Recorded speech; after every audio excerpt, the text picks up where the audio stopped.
How's it going, everybody? This is Beat the Bush. This is the Flytanium Zenith Trainer 2.0 in gunmetal gray. This video is sponsored by Flytanium, and they sent me all these products you see in this video. If any of these interests you, there's an affiliate link in the video description down below. Did you guys know there's this entire ecosystem of Balisong flipping enthusiasts, including myself, and they have these regional and even worldwide competitions surrounding this. It's not fully closed in its closed state, so you can flip it open easier.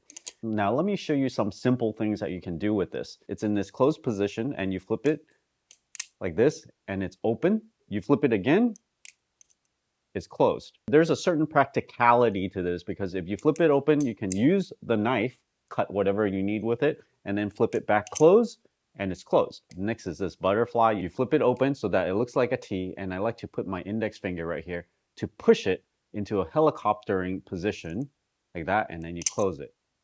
Open, flip it, close it. When you go and practice this, it's good to try to do it over a bed, over a carpeted area, over a couch or something, in case you drop it so you won't damage your tool or ding or nick it. But I'm going to attempt this one, which will wrap it around your thumb and then it would come back like this. Hold on to the front edge of this, you flip it open, and the idea is to flip it around your thumb. So you need your thumb vertical like this, and this will swing around like so. You open your hand and so that this handle would fit underneath your thumb and the rest of it would just kind of fold close in like that. So that's rotating it around your thumb one time. Let me do it one time over the carpet area like that. And then once you have it in this position, you can make it go back, right? So you hold on to this part and you flip it back and it goes around your thumb this way.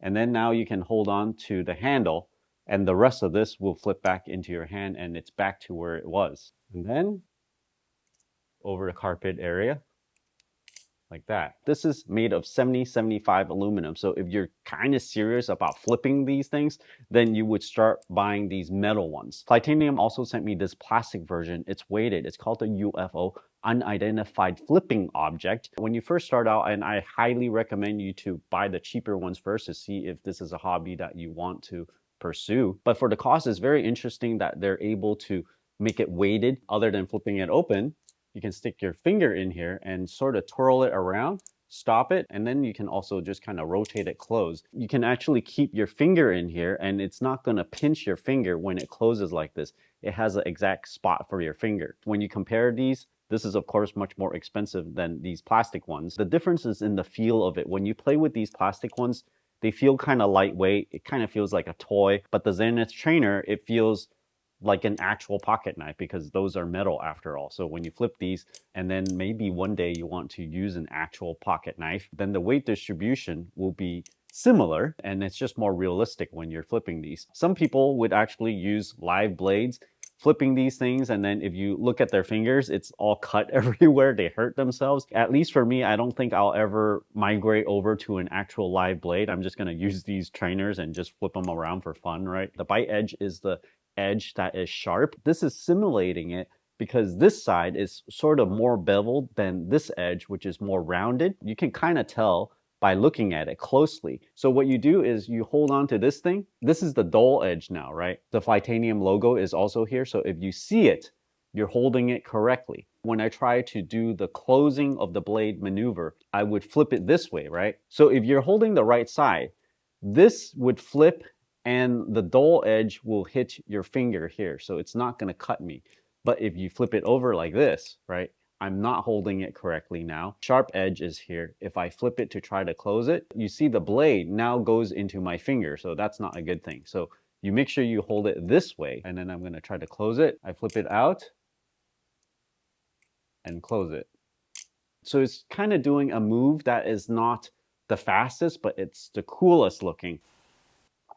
It comes in a nice box. It has this silicone holder with a little strap so you can hook it onto your belt buckle. I found that it's much easier if you remove the trainer first and then you can hook it up to a belt like this, loop it in place, and then you can put your trainer back in and it'll hold it pretty tightly. Comes with a full set of replacement screws and 4 copper washers. These are the ones here, here, and the 2 washers in between. Also comes with a little sticker.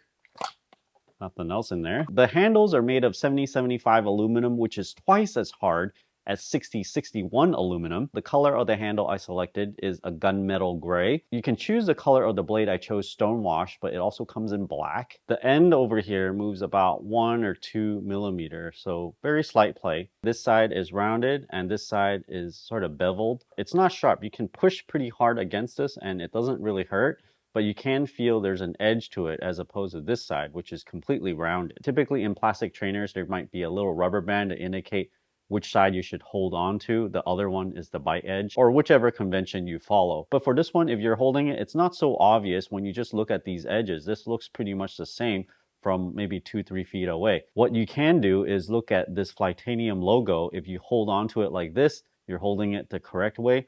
This is the rounded edge, so it flips over here, it won't cut you. If you flip it over, there's no logo, so this is the wrong way to hold it. In terms of the handle though, they're symmetric. You can't really tell the difference between one side or the other, so you really have to go just with this logo here. The blade material is not aluminum, it's a lot harder. It's a 410 heat treated stainless steel. Because this is stainless steel, I could potentially just poke a steak on a grill or something and eat with it. The entire thing weighs 4.15 ounces. The blade length is about 4.5 inches. Blade thickness is about 0.108 inches. We have the bushing here, we have 2 copper washers, and the 2 screws that tightens this whole stack up together. This is called their speed channel design. It's a little bit bigger than the blade because they have to take into account the play in the blade. If it moves up like 1 millimeter, it can still fit in easily as you open and close this thing. You'll notice these little notches over here on the outside and the inside. This is to give you extra grip when you're doing any kind of tricks that involves the end. There's a stainless steel insert here. This closes. It does not really hit the aluminum at all. It hits this little metal pin over here and it stops it. When you put the whole stack up in there, it's not going to be aligned. Use a screwdriver and just kind of align everything. Now we can put the other screw on to tighten.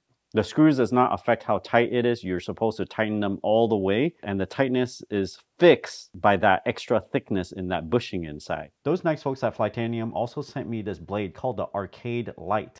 This is a very nice blade. You open it, push this to close it. This is a fancy Japanese high carbon stainless steel made by Aichi Steel, so it's very tough. They also sent me this titanium pen sleeve, so you can make your pen a little bit more weighty and it feels a little bit better when you're writing, gives it a premium feel. Overall, this product is more when you want to get slightly more serious about training. If you're just starting, I would recommend you guys to get a plastic one first, and then after you know you really like it, well, you can get the metal one, which is a little bit more expensive. If you guys are interested in this Flytanium Zenith Trainer 2.0, check out my affiliate link down in the video description below. Thanks for watching this video. Until next time.